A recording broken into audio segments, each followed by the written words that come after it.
Hi pals, and welcome to a new video. I'm Kate and today we're talking about my Bookish favourites of the year. I've chosen 7 kind of reading adjacent things that have made my reading life this year more enjoyable, more comfortable, and just generally a lot better. Let's go ahead and get started with my favourite book related podcast. I have a cup of chai tea, which we'll be talking more about later actually. A topic that I take very, very seriously is my favourite teas of the year. But onto my favourite book podcast, and it is The Secret Life of Books. This is a relatively new podcast. I think I spoke about it in the first ever iteration of this video back in February or March. I had just discovered it at this point, and this has been a constant favourite of mine throughout the year. The Secret Life of Books is hosted by, I think, an ex-BBC producer from the UK, and then also by an academic who I think is based in Australia. The reason why I really love this podcast is because they mainly, not exclusively, but mainly talk about classics, so it's perfect for me. And they have a really good breadth of books. They recently did an episode on The Haunting of Hill House. They've done an awful lot of Austen. They've done an awful lot of Dickens as well. They have some fantastic episodes on Virginia Woolf. The conversations are always really fun and thoughtful. What I will say is that I don't always agree with their conclusions or even their process for kind of how they rate classics. But I actually feel like that's relatively healthy. The Orwell episodes I really didn't kind of vibe with very well. However, it is still a favourite. And after I've listened to episodes on like Frankenstein, on Wuthering Heights, it has really made me want to go back to books I haven't kind of previously kind of got on with. So yeah, I always look forward to new episodes on this, and I usually will listen to most of them even if I haven't read the book. They've had a few standout episodes and series. The episode on P.G. Wodehouse I absolutely adored. Agatha Christie series I loved too. They recently did an episode on trains in fiction. Just some really enjoyable book related content. Before we move on, I also wanted to give an honourable mention to another favourite, which is The Rest is Entertainment, which is hosted by Richard Osman, who is the author of the Thursday Murder Club crime series, and Marina Hyde, who is a journalist. This one isn't exclusively about books, although they do talk about books quite a lot. It's more focused on the entertainment industry, and I really enjoy this. Sometimes when they're touching more on like reality TV, the mechanics of like producing TV shows, I will skip episodes. But otherwise, I thoroughly enjoy it and I think it's fantastic. On to notebooks next. Like all readers and all booktubers, I am very fond of notebooks, and I have 2 that I use pretty consistently. One is a commonplace book and one is a kind of more like personal journal. I started commonplacing this year as a way to help me gather my thoughts for this channel. This is the notebook that I use for that. And I use this, I kind of keep a daily reading journal, and then when I've finished a book, I will kind of pull kind of my daily thoughts into a book review in this. And I write everything from kind of quotes from books that I really like, my impressions when I'm reading, connections that I've made to other things that I'm reading. I found when I started this in April or May, it really helped me with the book reviews that I was doing on the channel, and just generally I feel like it's really improved my reading experience. I know some people have really intricate kind of systems for commonplacing. Mine is very basic, and it kind of goes with how I annotate on my Kobo, which we'll talk more about a little bit later. This notebook journal is from Slightly Fox, which are a UK publisher. They publish a literary magazine. They have a podcast too, actually. And they also publish kind of forgotten, neglected non-fiction memoirs. I did mention a couple of months ago that I have this from them. This is Jessica Mitford's Ons and Rebels, which is a biography of her life as a Mitford sister. They do notebooks in large and small. These are also really inexpensive. I always get the blank ones just because I like to kind of have more freedom. My cats have chewed the end of the ribbon on this because of course they have. But yeah, this is my current commonplace journal and I think it's a really good journal. But commonplacing in general has made such a difference to, I think, the depth and the coherency of my thoughts on what I'm reading. What I will say is that for some books, I find I take very few notes, even if I'm enjoying them. And for other books, I have pages and pages and pages. This is the thing that got me through my Parade's End review, because I was reading that over like months. And this is a place where I kind of gathered and collected my thoughts. And my second notebook, which I've mentioned before, so I won't go into too much detail, is this Persephone notebook. Persephone books publish, again, neglected fiction, mainly by women writers from the 20th century. They produce a notebook which is blank, exactly the same as you would get in a Persephone book. It has end papers by Duncan Grant, and you also get a bookmark as well. Both of these notebooks are relatively inexpensive at around, I think it's either 15 to 18 pounds. I like to not be too precious with my notebooks because I do use them every day. I like have them in my bag if I'm traveling for work. So I don't want anything too expensive where I would be kind of worried about getting it kind of like marked or like whatever. But the paper in both of these is really good quality, especially the Persephone one. So I really do recommend both of these. The third thing on my list is a reading light, a book light.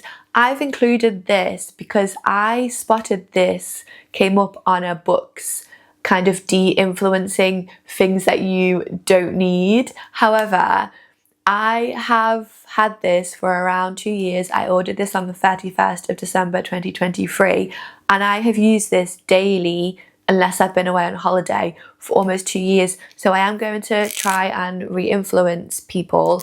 This is a book light, like I said. It's made to be worn around your neck. I never ever use it like that. I always have it wrapped around my like bedstead so I can direct the light to where I want to when I'm reading. This was £10 and like I said, I've used it daily for almost 2 years. This is chargeable, a chargeable one. It holds a charge maybe for like 4 or 5 days, which I think is pretty good going and still does even now. This is the type of light, it has 3 different lights and so you can choose different like colours of light. I always use it on the warm setting and then you can also kind of dim the light or increase the light depending on what you like. I find that I much prefer this to any bedside table light I've ever had, and that's because you can direct the light much better with this, and like I said, it's also dimmable as well.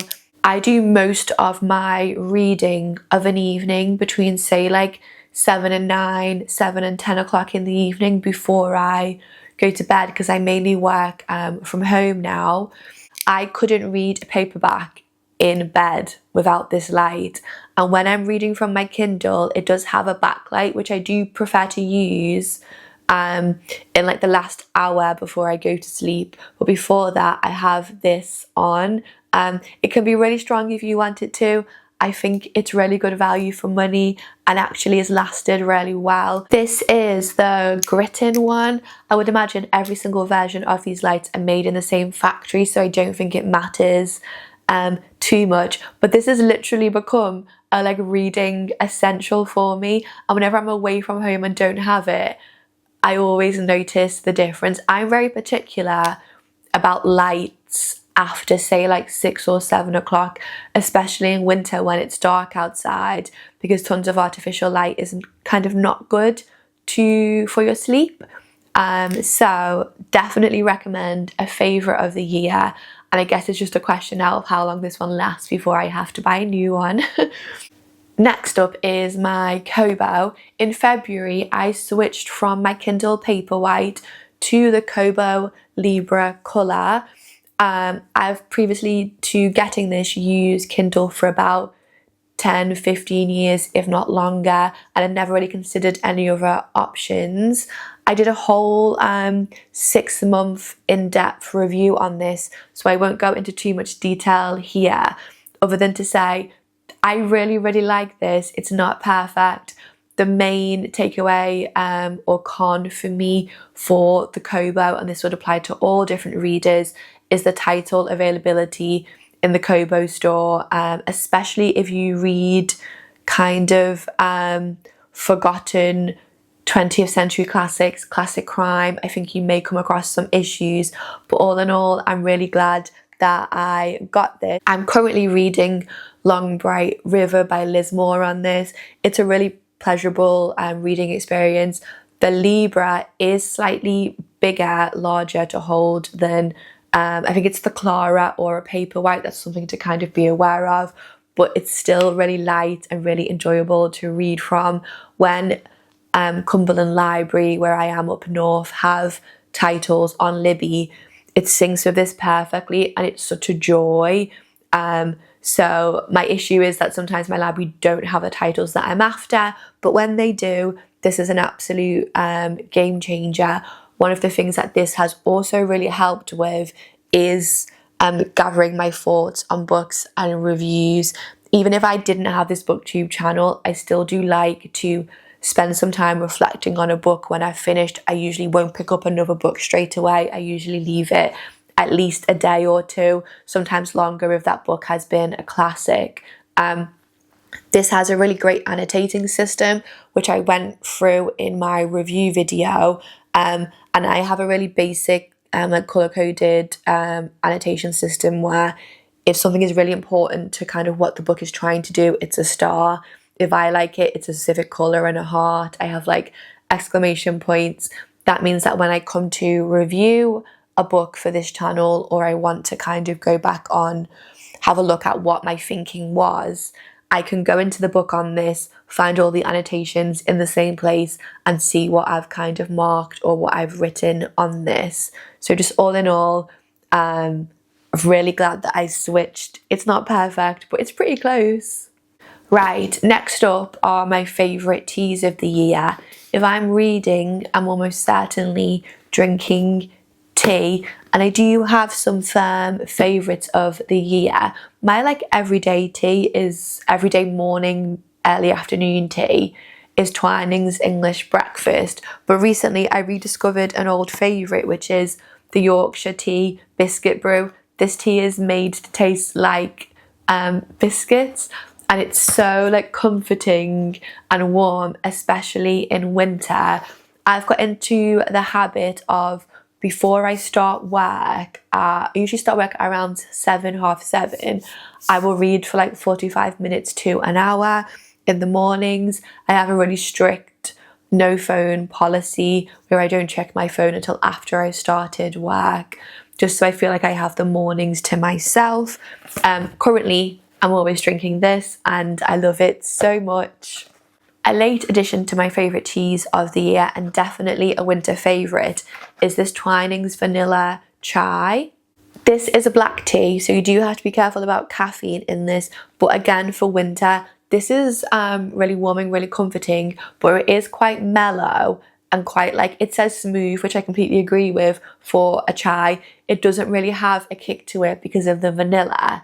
And so I just find it like the perfect thing to drink. Usually on Saturday or Sunday afternoons, I will sit on my sofa and read, and usually I'm drinking this. And I also wanted to talk about my favourite book editions of the year. I have some editions of books that I've been acquiring this year, but collecting for years. The first one is the Folio Society. I love to check in on their online store and get people presents from the Folio Society and occasionally buy myself a book or two. But I also love to track down the older editions that are no longer in print. When I was in a used and antiquarian bookstore in Carlisle, I got this, which is The Pursuit of Love by Nancy Mitford. This is the most gorgeous kind of like 1930s style illustrations in this. It's really beautiful. I'm so happy to have this. They don't currently have any Nancy Mitford books in print, so it's wonderful to spot this. I'm also collecting the Agatha Christie facsimile editions. I have a couple here. These were published by HarperCollins in the 2010s, and these are exact reproductions of the original copies from the 20th century. I'm not the biggest fan of any current Agatha Christie editions that we have. The aesthetics are not really to my taste. They're also quite heavily edited. But I started buying these facsimile editions when they were still in print, and these are like the editions that I want once I've reread an Agatha Christie, because I'm currently reading Poirot and Miss Marple in order. I will buy the facsimile, or if I know I'm going to be reading it very, very soon and I want to track it down. My most recent editions are the 450 from Paddington, which is a Miss Marple. This is a beautiful edition that I really love. This is a Crime Club edition. And I also got the Sittaford Mystery, which is one of my favourite Agatha Christie winter reads. I also recently picked up, they do it with mirrors. You can get these now on eBay and in like used bookstores. There is a crime bookstore in Hay-on-Wye, which maybe it's called Mayhem and Murder, something along those lines. They have loads of them in. But yeah, if I'm buying an Agatha Christie, it will be the facsimile edition. And I'm slowly accumulating a good library of them. This year I finished reading P.G. Wodehouse's Jeeves and Wooster series. I collect the P.G. Wodehouses in these Everyman editions. This one isn't a Jeeves and Wooster. This is my latest edition, Plum Pie, which is a collection of short stories with characters from Jeeves and Wooster, with characters from Blandings. But I just wanted to show how beautiful these editions are. They have the most beautiful like coloured spine. So when they're on your bookcase, they look so beautiful. I really recommend these. Also for hardbacks, these are really pleasant to read from as well. These ones I don't think are really edited. Again, P.G. Wodehouse can sometimes be edited now, which is something to keep an eye out for. In terms of my P.G. Wodehouse reading, I'm about halfway, maybe 2/3 of the way through Blandings. So I want to finish that next year. And then I also want to get to his standalone novels and his short stories. But yeah, this is my latest edition. And these look so beautiful when you have a kind of bookshelf or two of them. The last thing I wanted to mention was some of my favourite audiobook narrators of the year. I have discovered a new favourite quite recently.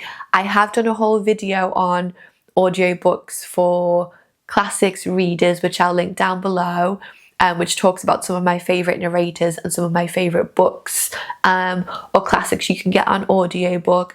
But one of my favourites of the year is Rory Kinnear reading The Pickwick Papers by Charles Dickens. I listened to this for Victober, and it's the second time I've read The Pickwick Papers, and he did this so perfectly. Everything from the tone to like the pacing of the jokes to different characters. Sam Weller in this I absolutely adored, and he is such a comic character. This is one of my favourite, if not my favourite, audiobook experiences of the year. I couldn't recommend this kind of highly enough. And some long-term favourites that I didn't mention in my audiobooks for classic book lovers, but are ones that I always turn to and always thoroughly enjoy. One of them is Jonathan Cecil reading P.G. Wodehouse. In terms of bringing the characters to life, the comic timing and an understanding of the novels, I don't think you can get better than him. Next up is Hugh Fraser reading Agatha Christie. He is the iconic Agatha Christie audiobook reader for me. When I see him, I immediately know that I will probably enjoy the audiobook, even if it's not my favourite Agatha Christie. I've also listened this year to a few read by Amelia Fox, which I've also enjoyed. And lastly, I wanted to mention Rosamund Pike reading Pride and Prejudice and Sense and Sensibility. I've listened to both this year. They are the perfect balance of wit and intellect and humour, just thoroughly enjoyable. Right, that's it for today's video. I would love to hear from you in the comments section. I always love reading your comments. It makes my day. And I will see you all in the next video. Bye!